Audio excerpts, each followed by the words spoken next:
France's use of the guillotine was something of a spectator sport. In France, the guillotine was like the Macy's Day Parade, a Super Bowl tailgate party, and the part in Frankenstein where the villagers chased Frankenstein's monster with torches and pitchforks. Back then, Parisians lived for this kind of thing. Today, we're going to learn about what it was like during the guillotine era in France. But before we get started, subscribe to our channel, Weird History, leave a comment, and let us know what bizarre and weird historical items you would like to hear about. Now hide your neck, we're going to France. Now, it must be noted that while France kept the guillotine up until the late 1970s, September 10th, 1977 to be exact, public executions ended 38 years earlier on June 17th, 1939, when Eugene Weidmann was sentenced for the conviction of 6 murders. While Weidmann was being led up to the guillotine and assumed the position, the crowd of rowdy Parisians cheered, booed, yelled, and basically enjoyed themselves way too much. Someone in the crowd even secretly filmed the whole thing. And that's when the French government put an end to the viewing parties. After Weidmann, all of France's guillotine activity took place in private in the prison courtyard. This solved 2 problems. 1, the executioners could rely on a working guillotine. With every use, French prison employees would have to build and tear down their guillotine, like overworked carnies at the county fair. Because of this, it wasn't uncommon for the guillotine to malfunction every now and then. It wasn't unheard of for a trigger to snap apart or an unaligned blade to produce a sloppy severing. A permanent guillotine could be regularly maintained and calibrated, making the act a bit more predictable, if not much more efficient. The other problem it served, the crowds were getting wild in the streets. Local bars filled up with spectators pre-gaming before the beheading. Building owners with views looking out onto the action sold window seats to those who wanted a bird's-eye view of the proceedings. Kids would be hanging off nearby tree branches in hopes of getting a glimpse. The French government, along with prison employees, realized the guillotine had officially become bigger and much more of a headache, yes, pun intended, than they ever estimated. How did the public find out? Notices were posted around town announcing the time and place. Sometimes the prison would give their version of a press release to the local newspaper with the scheduling information. And sometimes the times weren't announced and crowds would just gather around prison employees assembling a guillotine in the middle of a road. By the late 1930s, guillotine fans earned a violent reputation, much like football hooligans. The prison staff would be forced to assemble their guillotine in the middle of the night, then do the deed early in the morning in the hopes of avoiding bloodthirsty crowds. But it never worked. The guillotine always drew a big crowd. The guillotine is pretty menacing looking. You have to remember the device was a relatively new invention, so it looked unusual. It was designed to be swift, clean, and humane. Its angled metal blade rested high above the crowd for maximum visibility. It was an intimidating beast. It was all lean, no filler. The machine's simple design was made up of one very tall, narrow wooden rectangle, sort of like a window frame, except instead of a sliding window pane, it had a large weighted steel blade which, in theory, would make a clean cut. The head would gently fall into a woven basket filled with sawdust. The sawdust was there to soak up anything. The rest was rolled into a cheap coffin. The efficiency was almost as scary as the mechanism itself. One of the first things you saw was a procession of rickety wooden carts hauling the convicts to the guillotine. During the French Revolution, the guillotine was so refined it could take care of 12 people every 13 minutes. Those carts were always busy. Over time, the guillotine's efficiency improved, primarily due to the efforts of Charles-Henri Sanson, the royal executioner of France during the reign of King Louis XVI, who personally tested the machine on animals and cadavers. Sanson had tested the guillotine for the first time in public on Nicolas Jacques Pelletier. The precision with which Pelletier's dome had separated from his former self pleased Sanson, and the guillotine's use spread.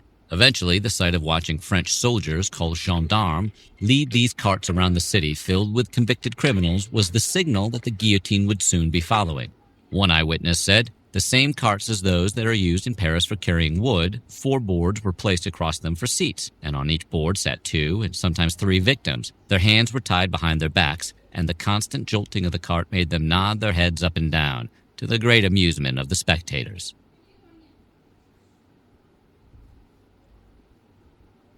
The crowds that gathered around the guillotine weren't always rowdy. Quite the opposite. It was common for groups of attending women to knit and converse while gathered around the guillotine. Called tricotos, these women initially gathered for local government debates, but officials eventually banned the ladies from public assemblies, so they turned to guillotines for the entertainment factor instead. They even crafted small items in honor of the day's events, including Phrygian caps. Despite their domestic origins, the women became associated with bloodlust and anger as the French Revolution progressed. Tricotos reportedly developed a violent and hateful reputation. The executioner was always the star of the show. He was the guy onlookers focused on. Whether they saw him as a hero or the heel, they knew the headsman was in charge. He was the star point guard. And because the guillotine offered a figuratively hands-off approach to capital punishment, executioners didn't even particularly feel guilty for ending another man's life. Executioners focused on the machine itself rather than what the machine was doing to a fellow human being. They also prepped the guillotine and cleaned up after the event. How's that for humility? Oddly enough, Parisians thought the speed of execution via guillotine removed some of the religious and social connections between death and execution, lessening the spectacle's emotional aspect. The public initially criticized the guillotine for being too easy and clinical. During the use of the guillotine, crowds reportedly yelled, "Give me back my wooden gallows."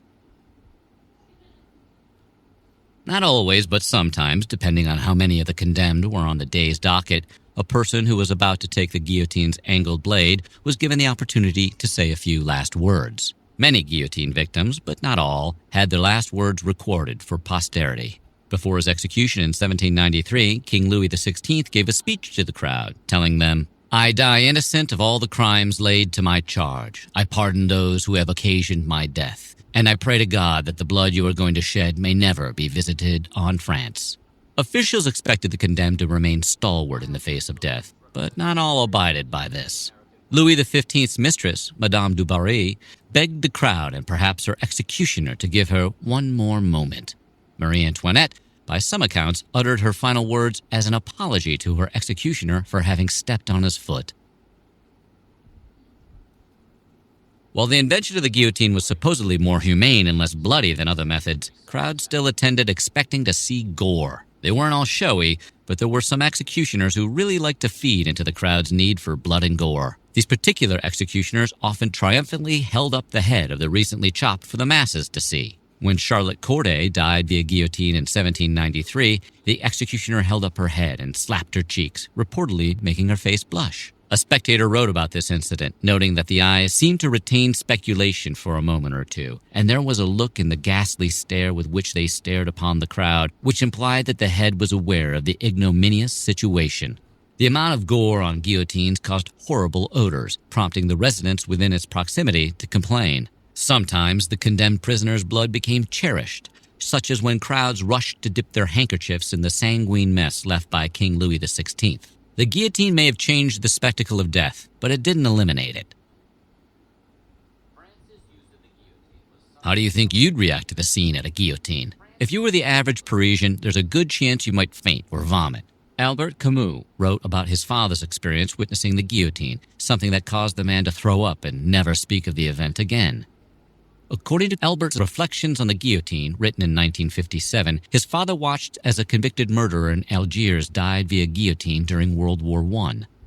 "My father wanted to attend an execution. He got up while it was still dark, for the place where the guillotine was set up was at the other end of the city, and once there, found himself among a great crowd of spectators.